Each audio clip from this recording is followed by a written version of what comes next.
We're gonna cover three amazing hands in this video. The good bluff, bad bluff, and the ugly yet epic bluff.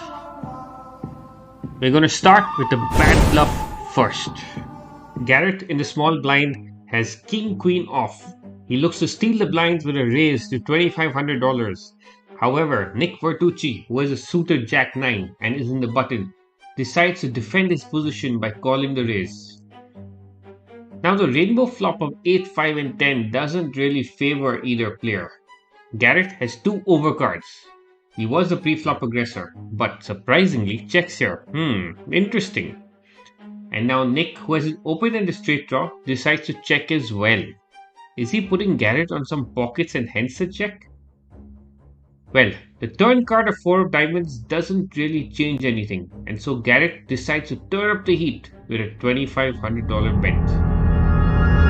But given the positional advantage Nick has, along with the open-ended straight draw, it makes sense for Nick to call here. Which he does, and so the temperature is even Stevens now.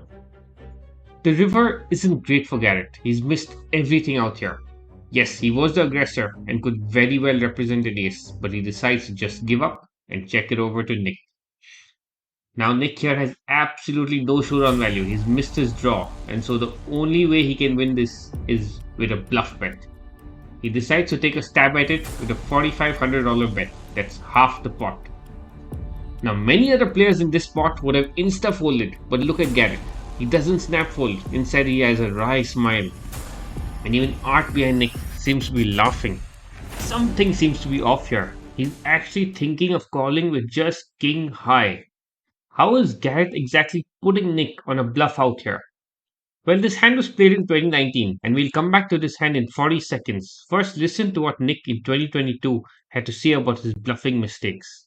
When you're bluffing, you're putting out too small of a bet because you're scared and you don't want to risk whatever. And when you got it, you're putting out pot size or bigger in pot. Like somebody like Garrett or Nick Arcott will know this, and somebody like, I'm not going to mention, and somebody won't pick up on it. Because I didn't understand up until about a year ago sizing. No idea what sizing was. I was totally face up in everything I did. As soon as I put a bet out and I know it's not big enough to accomplish what I'm doing, I'm like, fuck. You used to bluff way too small. Yes. Like you picked the right spots, but you'd always like puss out on the size. Like I would play with you or watch the stream and I'd see you go for a bluff. I'd be like, good, Nick's like, I see you cutting the chips. I'll be like, Nick's going to win this hand. He's finding the bet. And then you bet like 30% of the pot. And I'd be like, no. Now back to Garrett's decision. Because of the smallish bet size, Garrett is suspicious here and thinking of making an epic hero call, which he does. How many of you would make such a call? Look at Nick's reaction. He can't believe he's been called by king high. So this was a bad bluff because of the poor bet sizing. On to the next hand.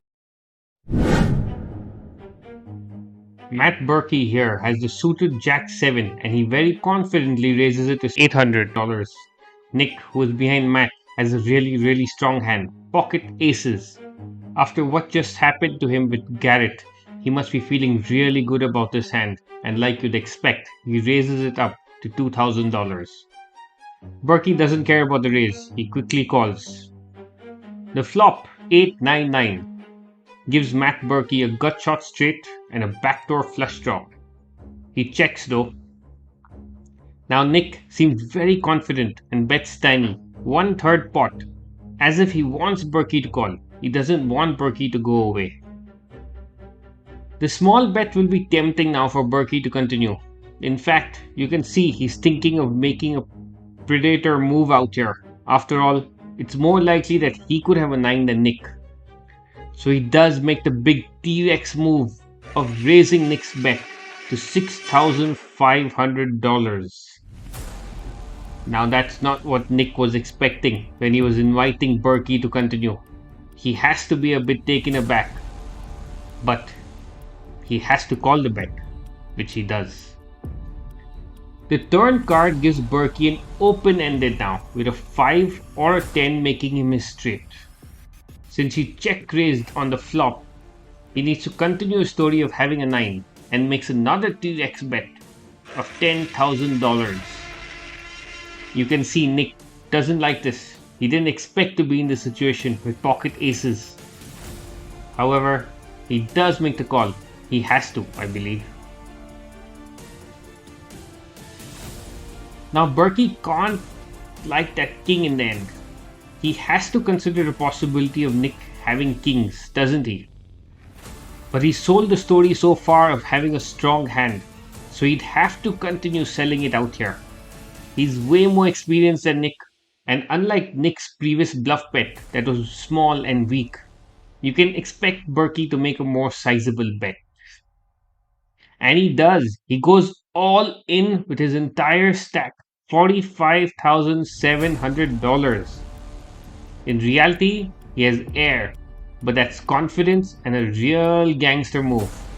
He knows his opponent has put him on a pocket pair. He's just hoping it's not kings, and he sells the story that he has a 9 or better. This is a solid bluff bet and the way a bluff should be bet, irrespective of the outcome. Nick's in a tough spot now. His bluff was called in the prior hand and now he's being bluffed at. He's been thoroughly exploited in these two hands. You can see Nick in discomfort, in pain. He's squirming, doesn't know what to do. Eventually, Nick folds. So that was a good bluff. It's the motherfucking Digo Double G. Snoop Dogg. Now, onto the ugly yet epic bluff. For this hand, we have to rewind all the way back to 2009. And you'll have to excuse the poor quality video footage, but it's worth the watch. Victor Blom, this serious-looking young teenager, 18 years old at the time, raises with King Deuce of Diamonds to 3,000. Ian Munns on the button has Ace 7. He doesn't construe the young teenager raise as indicative of a strong hand, and so re-raises it to 9,000. Now you saw the seriousness in this young guy's face. Do you think he's the type to get scared with a re-raise? Of course not. He does make the call. The flop is Ace 3. Munns has hit trips. There couldn't be a better flop than this for Munns. Blom has nothing here and so checks. Munns bets 9,000. Some would normally check out here, but he seems to want to take down the hand now itself, given there's a flush draw.